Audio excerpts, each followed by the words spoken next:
자, 하이하이. 반갑수다. 반가워요.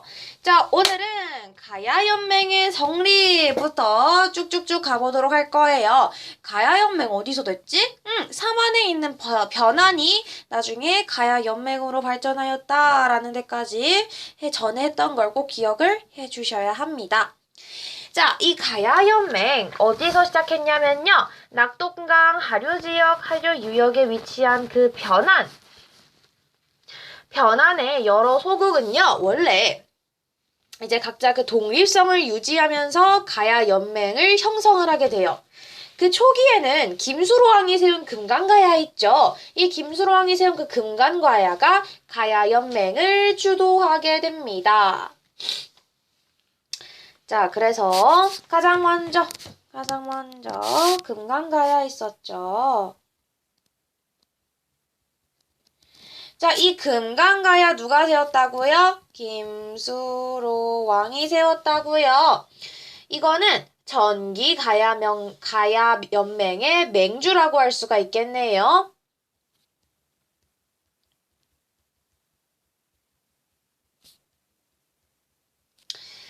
자, 그리고 여기는요, 이 금강가야가 자리 잡은 김해 지역 있죠? 어디가 자리 잡은 김해 지역? 금강가야가 자리 잡은 김해 지역. 자, 이 김해 지역은 첫 번째, 농사가 유리해요. 두 번째, 질 좋은 철이 생산되는 지역입니다. 자, 그러면 이런 것들을 세 번째로는 해상 활동이 편리한 지역이에요. 그렇기 때문에 이 철들을 중국의 9년이나 외에 수출을 하게 되는 것이죠. 이게 뭐예요? 대외 교류잖아요. 이러한 교류로 크게 발전하였습니다. 라고 볼 수가 있는 것이죠. 자, 금강가야는 원래 여러 차례 동안 낙동강의 동쪽으로 세력 확대를 꾀하였어요. 왜냐면 뭐 김해 지역 바다 근처라니까. 오케이. 자, 어디 쪽으로? 낙동강 동쪽으로.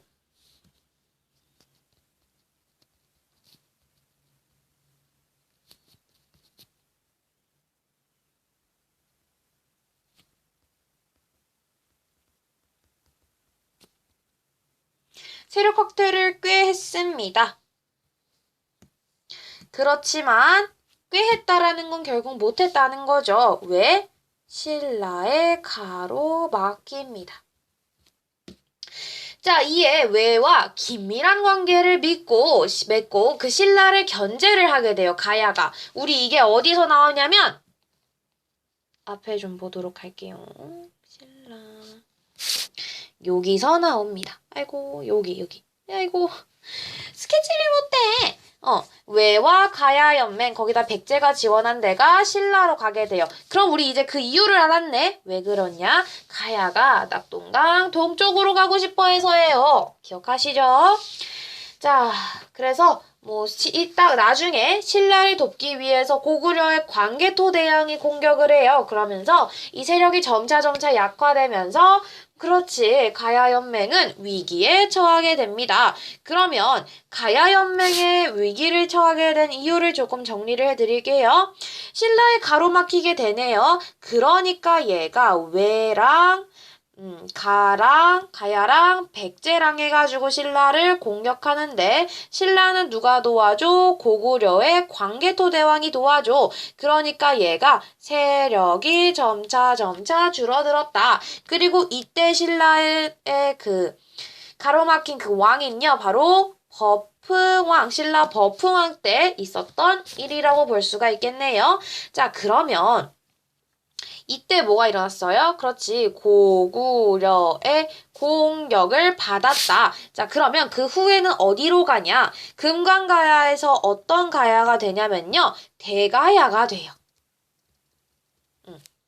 대가야가 되는데 대가야는 전기가 아니라 후기 가야연맹의 맹주이다라고 볼 수가 있는 것이겠죠. 후기 가야 연맹으로 일단 그럼 전기만 볼까요? 전기 가야 연맹 교과서 읽어볼게요. 낙동강 하류유역에 위치한 변환의 여러 소국은 각기 독립성을 유지하며 가야연맹을 형성하였다. 초기에는 김수로왕이 세운 금강가야가 가야연맹을 주도하였다. 금강가야가 자리 잡은 김해 지역은 농사에 유리하였으며 질 좋은 철이 많이 생산되었다. 또 해상활동이 편리한 지역이어서 중국 군연과 외의 철을 수출하는 등 활발한 대외 교류로 크게 발전하였다. 금강가야는 여러 차례 낙동강 동쪽으로 세력 확대를 꾀하였으나 신라에 가로막혔다. 이에 외와 긴밀한 관계를 맺고 신라를 견제하였다. 이후 신라를 돕기 위해 진출한 고구려군의 공격으로 세력이 약화되어 가야연맹은 위기에 처하게 되었다. 자, 그러면 여기는 바로 금강가야와 관련된 내용이라고 보시면 되고요. 자, 다음으로 가야연맹의 발전, 대가야로 넘어갈 거예요. 초기부터 가야연맹을 이끌던 금강가야가 신라를 돕기 위해 출동한 고구려의 침략으로 큰 피해를 당하자 가야연맹은 위기를 맞게 되었다. 그러나 5세기 후반부터는 고령의 대가야가 다시 가야연맹을 주도하였다. 즉, 대가야는요, 후기 가야연맹을 주도한 맹주라고 볼 수가 있고요. 이때 왕은 이진아시왕. 이진아시왕이고요. 일단은 요 지역은 어떤 지역이었냐라는 것부터 그러한 질문부터 시작을 해줘야 돼요. 일단 이 지역은요, 고령 지역입니다. 그래서 농사가 굉장히 잘 돼요. 그리고 질 좋은 철을 생산할 수가 있게 된다라는 거죠. 그리고 고령 지역은 내륙 지역입니다. 아까 김해는 어땠어요? 바다 지역이었죠.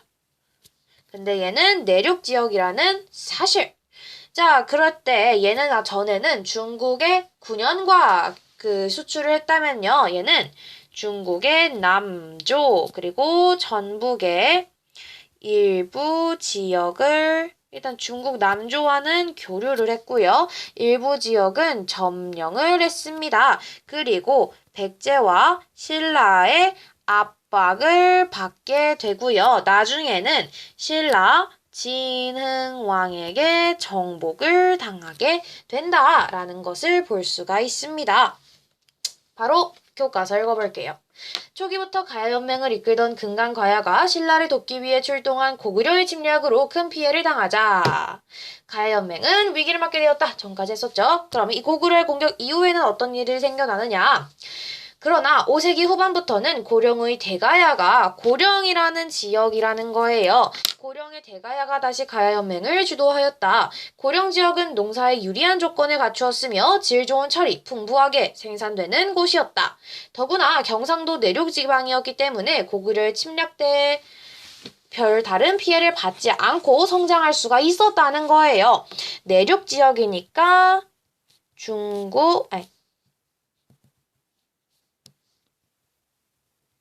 고구려 피해가 적었다라는 것이죠. 대가야는 중국의 남조의 사신을 보내 교류하기도 하였으며 보셨죠? 소백산맥을 넘어 전북의 일부 지역을 잠시 동안 점령하기도 하였다. 그러나 백제와 신라의 압박이 계속되면서 점차 세력이 약화되었고 나중에는 신라 진흥왕에 의하여 정복당했다라는 것을 알 수가 있습니다. 다음으로 나갈게요.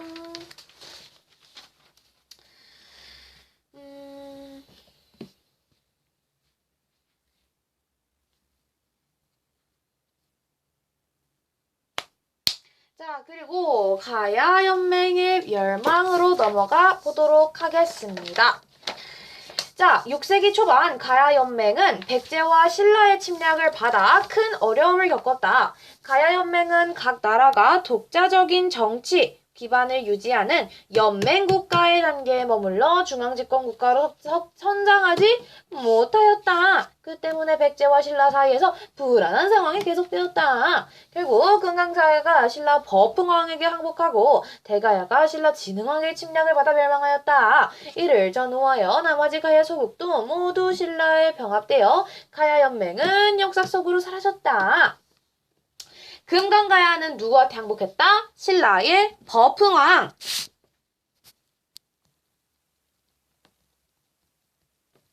대가야는 누구한테? 그렇지. 백제의 잠깐만.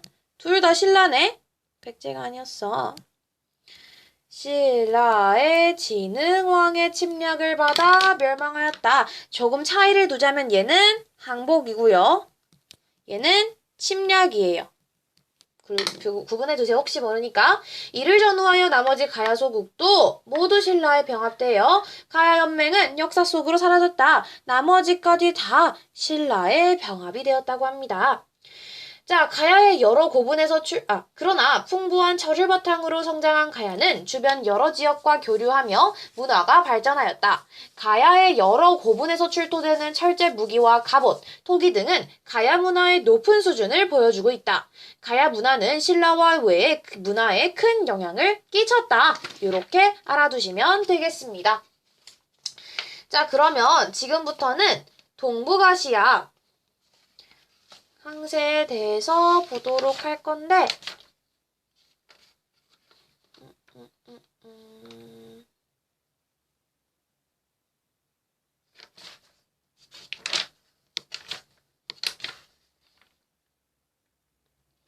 일단은 여기 전까지 우리가 보도록 할 거여서요.